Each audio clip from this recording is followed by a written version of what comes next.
नमस्कार दोस्तों, मैं जहांगीर तड़वी एक बार फिर से आप सभी का मेरे YouTube चैनल पे स्वागत करता हूं। अपन पढ़ रहे स्केलेटल सिस्टम, ठीक है, जिसमें अपन ने पूरे के पूरे 206 बोन्स पढ़ चुके हैं। उसके बाद में बोन्स के टाइप्स भी पढ़ चुके हैं इसके पहले वाले लेक्चर्स में। आज अपन पढ़ने वाले हैं स्ट्रक्चर ऑफ द बोन, मतलब कि जो लॉन्ग बोन होती है उसकी संरचना को पढ़ते हैं अपन, ठीक है, कि क्या होती है इसकी स्ट्रक्चर।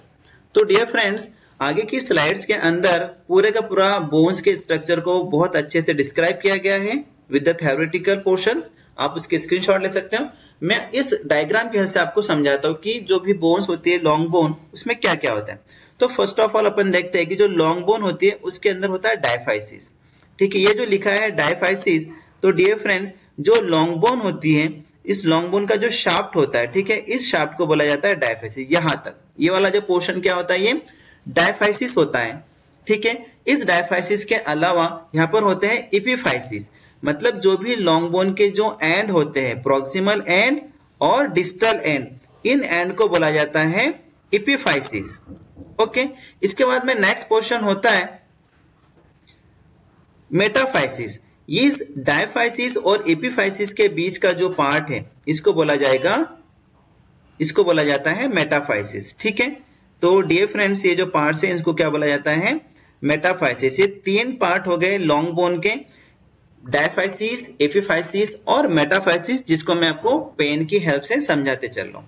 उसके बाद में अपन देखते हैं यहाँ पर होती है एपिफाइसियल प्लेट होती है। क्या होती है यहाँ पर, एक होती है एपिफाइसियल प्लेट। आइडियल एपिफाइसियल प्लेट कहाँ होती है, जहां पर ये जो मेटाफाइसिस होता है ना, यहाँ पर होती है एक स्पेस होता है, ठीक है, यहाँ पर स्पेस होता है जो इसको एपिफाइसियल प्लेट बोला जाता है। ये एपिफाइसियल प्लेट इसलिए होती है कि जब ये बोन का साइज बढ़ता है, इलोंगेटेड होती है, ये लॉन्ग लंबाई में बढ़ती है, तब ये एपिफाइसिस प्लेट का जो स्पेस था वो कम होता जाता है, मतलब इस एपिफाइसिस प्लेट में ये बढ़ती जाती है। और जब बोन का लॉन्गेशन या फिर बढ़ना बंद हो जाए, मतलब ठीक है, मतलब बोन सीज हो जाती है, तब यहाँ पर होता है, ये देखो ये व्हाइट लाइन से दिख रहा है, यहाँ पर बन जाती है एपिफाइसियल लाइन। जो एपिफाइसियल प्लेट थी वो क्या बन जाती है, कन्वर्ट हो जाती है एपिफाइसियल लाइन के अंदर, ये कन्वर्ट हो जाती है, ठीक है डियर फ्रेंड्स। उसके बाद में होता है आर्टिकुलेटिंग कार्टिलेज। तो देखिए ये कार्टिलेज, आर्टिकुलेटिंग कार्टिलेज, तो ये आर्टिकुलेटिंग कार्टिलेज क्या होते हैं कि ये जो प्रॉक्सिमल एंड है, अपने प्रॉक्सिमल एंड और डिस्टल एंड के बिल्कुल बाहर की ओर होते हैं। ये ब्लू कलर से जो है ये आर्टिकुलेटिंग कार्टिलेजेस है। ये आर्टिकुलेटिंग कार्टिलेज क्या करते हैं कि बोन्स के साथ में इनका जब आर्टिकुलेशन होता है, मतलब जॉइंट बनता है इस बोन का किसी और बोन के साथ में, तो उस आर्टिकुलेशन में हेल्प करते हैं और वहां पर फ्रिक्शन को रिड्यूस करते हैं, ठीक है, शॉक को एब्जॉर्ब करते हैं। तो ये एक फंक्शन होता है आर्टिकुलेटिंग कार्टिलेज का। उसके बाद में होता है पेरिओस्टियम। तो डियर फ्रेंड, देखिए अपन कि जो पेरिओस्टियम है, देखिए ये यहाँ पर देख के रखा पेरिओस्टियम। आइडियली जो पेरिओस्टियम होती है ना, इस पूरी बोन की जो आउटर कवरिंग है, ठीक है, जो बाहर की ओर जो कवरिंग होती है ना, देखो यहाँ पर बताया गया है कि बाहर की कवरिंग, यहाँ पे थोड़ा सा बाहर निकाल के बताया गया है, इस आउटर कवरिंग को बोला जाता है पेरिओस्टियम, जो प्रोटेक्टिव होती है बोन के लिए, ठीक है। देन होता है मेडुलरी कैविटी। क्या होती है यहाँ पर, ये देखिए यहाँ पर ये दे के रखा मेडुलरी कैविटी। तो क्या होता है कि ये जो कॉम्पैक्ट बोन है, मतलब ये जो शाफ्ट है ना, जिसको अपन डायफाइसिस बोलते हैं, ये अंदर की ओर कैसे, तो खोखला होता है, ये इसको बोला जाता है मेडुलरी कैविटी। और इस कैविटी के अंदर भरा होता है येलो बोन मेरो। इसके अंदर क्या भरा हुआ होता है, इस मेडुलरी कैविटी के अंदर भरा हुआ होता है येलो बोन मेरो होता है डियर फ्रेंड्स, जो कि फैट का बना होता है ये, ठीक है, फैटी टिश्यू होते हैं और यहाँ पर ब्लड सेल्स की सिंथेसिस भी होती है।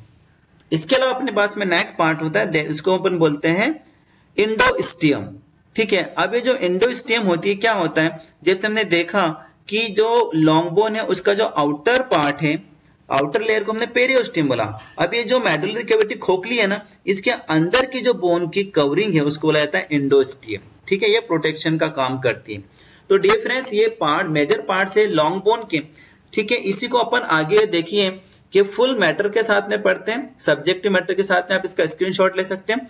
तो देखिए लॉन्ग बोन का एग्जांपल जैसे ह्यूमरस है, जिसके अंदर क्या क्या होते हैं, डायफाइसिस को हमने देखा शाफ्ट बोला या फिर बॉडी बोला, ठीक है। सिलेंड्रिकल मेन पोर्शन होता है लॉन्ग बोन का, ठीक है। देन होता है एपिफाइसिस होता है। एपिफाइसिस को अपन ने क्या बोला कि भैया प्रॉक्सिमल एंड और डिस्टल एंड जो होता है लॉन्ग बोन का, उसको एपिफाइसिस बोलते हैं। उसके बाद में होता है मेटाफाइसिस। मेटाफाइसिस के बारे में ये है कि मेटाफाइसिस एक ऐसा रीजन है, एक ऐसा प्लेस है जो कि कहाँ पर होता है, in between the diaphysis and epiphysis. Epiphysis और डायफाइसिस के बीच में होता है मेटाफाइसिस। अभी जो मेटाफाइसिस होता है, मेटाफाइसिस में क्या होते हैं, एक एपिफाइसियल प्लेट होती है। एपिफाइसियल प्लेट उसको बोलते हैं, ये एपिफाइसियल प्लेट हाइलाइन कार्टिलेज से मिलकर बनी होती है और ये तब तक रहती है क्योंकि ये क्या करता है, हाइलाइन कार्टिलेज डायफाइसिस को लॉन्ग होने में, ग्रो होने में, बढ़ने में हेल्प करते हैं, मतलब इलोंगेशन होता है। जैसे जैसे बोन बढ़ती है तो ये हाइलाइन कार्टिलेज वहां से खत्म होते जाते हैं और जब भी बोन सीज हो जाती है, मतलब इसकी ग्रोथ रुक जाती है, तब वहां पर बन जाती है एपिफाइसियल लाइन। और बोन की ग्रोथ कब रुकती है, जब इंसान की एज लगभग 14 से 24 साल का होता है, तब ये बोन ग्रोथ होना रुक जाती है और वहां पर बन जाती है एपिफाइसियल लाइन। ये वो प्लेस है जहां से अक्सर बोन ब्रेक होती है। ठीक है, जब भी इंसान गिरता है ना तो लॉन्ग बोन यहीं से ब्रेक होती है।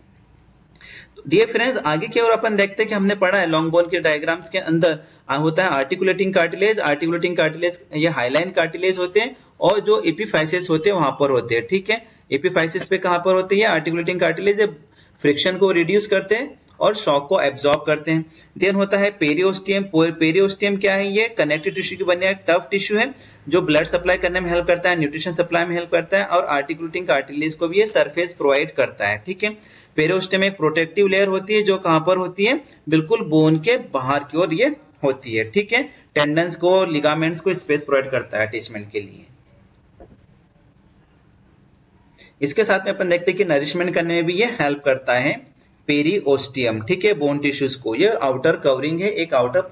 चलिए नेक्स्ट टू द पेरिओस्टियम है अपने पास में मेडुलरी कैविटी, जिसको बोन मैरो कैविटी भी बोलते हैं क्योंकि इसके अंदर जो होता है तो येलो बोन मैरो होता है। ठीक है, मेडुलरी कैविटी एक हॉलो सिलेंड्रिकल स्पेस है। ठीक है, खोखला सिलेंड्रिकल जैसा बना स्पेस है जो कि कहां पे होता है, डायफाइसिस के अंदर होता है ये। ठीक है, जिसके अंदर येलो बोन मैरो फिल्ड होगा। ठीक है, और जहां पर ब्लड वेसल्स होती है एक एडल्ट पर्सन के अंदर। ठीक है, ये येलो बोन मैरो है तो वहां पर क्या ब्लड सप्लाई होगा, येलो बोन मैरो है तो वहां पर क्या होता है, वहां पर ब्लड सेल्स की सिंथेसिस भी होती है। देन होता है एंडोस्टियम। जैसे हमने पेरिओस्टियम पढ़ा जो आउटर लेयर, बोन की आउटर प्रोटेक्टिव लेयर है, वैसे जो एंडोस्टियम है वो क्या होता है, इनर प्रोटेक्टिव लेयर होती है। ठीक है, लाइनिंग है मेम्ब्रेन की जो मेडुलरी कैविटी की, जो मेडुलरी कैविटी उसकी आउटर लाइनिंग, इनर लाइनिंग है ये। ठीक है, और ये क्या होता है, यहाँ पर स्मॉल अमाउंट में कनेक्टिव टिश्यू भी होते हैं और यहाँ पर क्या होता है, बोन फॉर्मिंग सेल्स का भी सिंथेसिस होता है। ओके, तो डियर फ्रेंड्स, ये थे अपना structure of the long bone. अभी अपन पढ़ते हैं histology of the bone tissue. Histology मतलब बोन जिन सेल से मिलकर बने हैं उसकी अपन स्टडी करते हैं। ठीक है, तो हमने देखा है कि जो बोन होती है, आइडियली बोन के अंदर 4 टाइप द बोन टिश्यू होते हैं, मतलब सेल्स होती है बोन की सेल, जैसे osteogenic cells, osteoblast cells, osteocyte cells and osteoclast cells होती है। इन चारों को पढ़ते हो, इस पर बेस काफी क्वेश्चंस एग्जाम्स में आते हैं। तो देखिए फर्स्ट है ऑस्टियोप्रोजेनिटर। ऑस्टियोप्रोजेनिटर का मतलब होता है osteogenetic cell, osteogenic cell. Osteogenic cell, देखो जेनिक का मतलब होता है सिंथेसिस करने वाला। ये एक ऐसी अनस्पेशलाइज्ड सेल्स होती है जो क्या करती है, बोन की स्टेम सेल्स होती है। बोन की स्टेम सेल होती है मतलब कि इस सेल के अंदर जो होता है तो सेल डिवीजन होता है और सेल डिवीजन होने के कारण इससे नई सेल का डेवलपमेंट होता है जिसको बोला जाता है ऑस्टियोब्लास्ट सेल्स। और हमें पता है जिसके पीछे ब्लास्ट लग जाता है वो इमेच्योर सेल होती है। तो ऑस्टियोब्लास्ट सेल्स क्या होती है, इमेच्योर सेल होती है बोन्स की, जिसके अंदर फर्दर डिविजन्स होता है। ठीक है, और इससे ऑस्टियोसाइट सेल्स का फॉर्मेशन होता है। पहले अपन देखते हैं ऑस्टियोब्लास्ट सेल्स का लिए एक जरूरी पढ़ना बहुत इंपॉर्टेंट पॉइंट है, बोन बिल्डिंग सेल्स बोला जाता है इसको, या फिर बोन फॉर्मिंग सेल्स। ठीक है, एग्जाम के अंदर ऑस्टियोब्लास्ट सेल्स और ऑस्टियोक्लास्ट सेल्स, दो सेल्स के बारे में ज्यादा पूछा था कॉम्पिटिटिव एग्जाम्स में।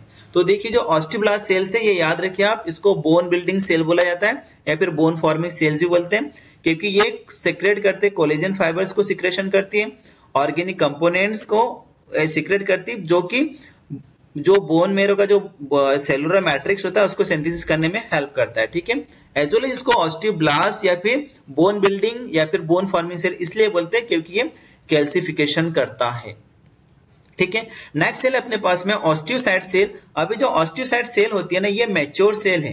ठीक है, बोन की मैच्योर सेल को ऑस्टियोसाइट सेल बोला जाता है। ये मेन सेल होती है जो कि मेटाबॉलिज्म करने में हेल्प करती है सेल्स की। ठीक है, और जैसे कि एक्सचेंज करती है न्यूट्रिएंट्स का एज वेल एज वेस्टेज को ब्लड में भेज देती है। ठीक है, और जहां से ब्लड के थ्रू ये होते हुए यूरिन से बाहर हो जाता है वेस्ट। डियर फ्रेंड आगे की जो है अपन देखते हैं नेक्स्ट सेल है ऑस्टियोक्लास्ट सेल्स। ऑस्टियोक्लास्ट को याद रखना बहुत जरूरी क्योंकि इसको एग्जाम में पूछा था। ये बोन रिमूविंग सेल बोला जाता है, ठीक है। और ये जो सेल्स होती है ये बहुत सारी सेल्स के फ्यूजन से मिलकर बनती है, जैसे फिटिवाइनो मोनोसाइट जो होती है और एंडोस्टेम के अंदर इसकी कॉन्सेंट्रेशन होती है। अब ये ऑस्टियोक्लास्ट सेल जो है इसको बोन रिमूविंग सेल इसलिए बोला जाता है क्योंकि ये जो होती है इसके अंदर पावरफुल लाइसोसोमल एंजाइम्स होते हैं और ये जो एंजाइम जो होता है डाइजेस्ट करते हैं प्रोटीन्स को, मिनरल्स को और जो भी कंपोनेंट है underlying extracellular bone matrix. Dear friends next cell है अपने पास में ऑस्टियोक्लास्ट सेल्स। इसको याद रखना बहुत जरूरी है क्योंकि एग्जाम में आता है। ऑस्टियोक्लास्ट सेल्स को बोन रिमूविंग सेल भी बोला जाता है, ठीक है। मतलब ये बोन को रिमूव करती है, ठीक है, डिस्ट्रॉय करती है एक टाइप से। बट वो क्यों करती है, मतलब क्या होता है, ब्लड के अंदर जो कैल्शियम कॉन्सेंट्रेशन है उसकी होमोस्टेसिस करने के लिए ये वहां से बोन की सेल्स को रिमूव करती है, ठीक है। इस ऑस्टियोक्लास्ट सेल्स के कारण ही ऑस्टियोपोरोसिस भी कॉज होता है, ठीक है। देखिए लास्ट की लाइन में लिखा है कि ऑस्टियोपोरोसिस भी ये कॉज करती है सेल, ऑस्टियोक्लास्ट सेल्स।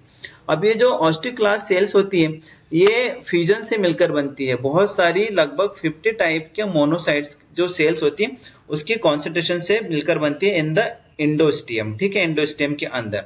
अभी जो ऑस्टियोक्लास्ट सेल है ये बोन रिमूविंग सेल इसलिए होती है क्योंकि इस ऑस्टियोक्लास्ट सेल्स के अंदर कुछ पावरफुल लाइसोसोमल एंजाइम्स होते हैं जो एसिड को सिक्रेट करते हैं और डाइजेस्ट करते हैं प्रोटीन को, ठीक है। मिनरल कंपोनेंट को एक्स्ट्रा सेलुलर मैट्रिक्स के अंदर, बोन मैट्रिक्स के अंदर भी ये क्या करते हैं, वहां पर ब्रेक डाउन करते हैं, ठीक है। इसके अलावा जो एक्स्ट्रा सेलुलर मैट्रिक्स है उसको ब्रेक डाउन करके बोन का रिजॉर्प्शन करते हैं, ठीक है। तो उसको बोन रिजॉर्प्शन सेल्स भी बोला जाता है, ठीक है। और ये जो सब करती है ना, तो ये सब जो अपना ब्लड का अंदर कैल्शियम लेवल होता है, ठीक है, उसकी होमोस्टेसिस के लिए किया जाता है, ठीक है। अब ये जो ऑस्टियोक्लास्ट सेल है ये देखिए यहाँ पर लिख रहा है कि ब्लड कैल्शियम लेवल को रेगुलेट करने के लिए मीन्स होमोस्टेसिस करने में ये हेल्प करता है, ठीक है। ऑस्टियोक्लास्ट सेल जो होती है ये टारगेट सेल्स होती है ड्रग थेरेपी के लिए और यूज की जाती है फॉर द ऑस्टियोपोरोसिस। तो dear friend these are the types of the bone, okay, like the अपन ने देखा कि ऑस्टियोजेनिक सेल होती है, ऑस्टियोब्लास्ट सेल, ऑस्टियोजेनिक से ऑस्टियोसाइट सेल और ऑस्टियोक्लास्ट सेल्स होती है। तो dear friends again I would like to request you please like share and subscribe my channel. Thank you.